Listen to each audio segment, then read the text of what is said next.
रिंकू भाई राजू भैया के देख गीत हमारा मन पड़ता। अरे की दोसरा के दम पाभो अरे कहले ना बनाई ले किसे रे हई सोना हम अकेले फरियाई के गाना सुन ले बा कि शासन पर शासन हम पा कि शासन पर शासन सब पे और पीछे में घुमाई ले किसे रे हई सोना हम अकेले फरियाई ले।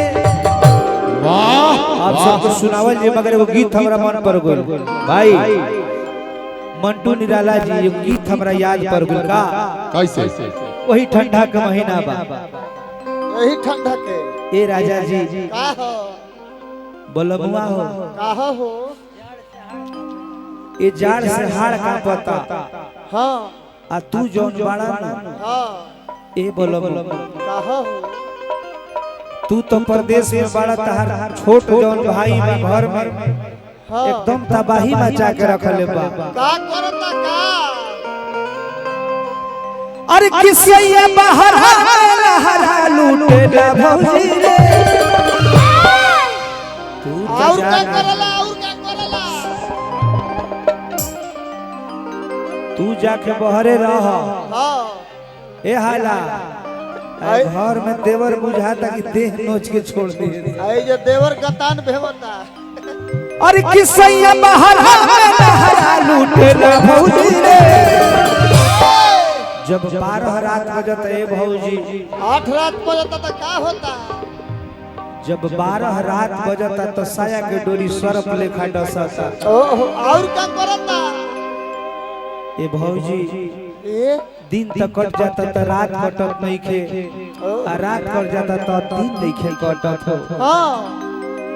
आ घर में देवर बा जौन तबाही करके छोड़ देता का अरे किसैया बहरा में लहरा लूटे ना भौजी रे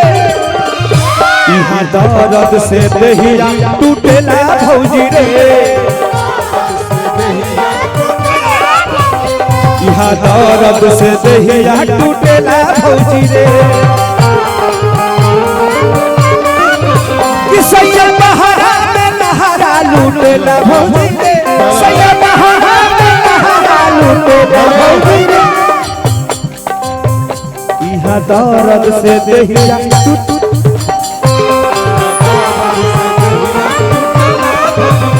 इहा दर्द से देहिया टूटेला भौजी रे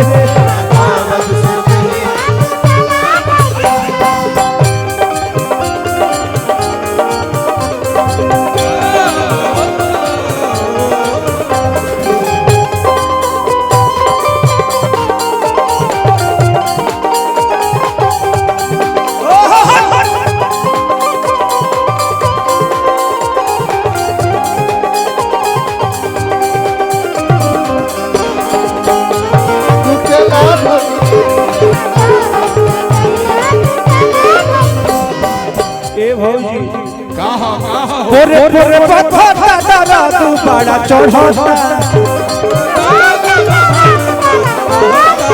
चढ़ली जवानी नस नस हमार चढ़ता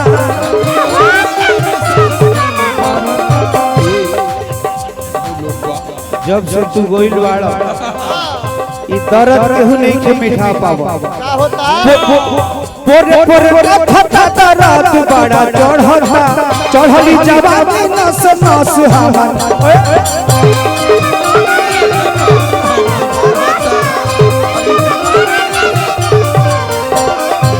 कि इहा पुरवा पैरिया पढ़ेला भौजी रे इहा पुरवा पैरिया पढ़ेला भौजी रे ए भौजी अरे की हम पुरवा पैरिया पढ़ेला भौजी रे इहा दर्द से देहिया टूटेला भौजी रे इहा दर्द से देहिया टूटेला भौजी रे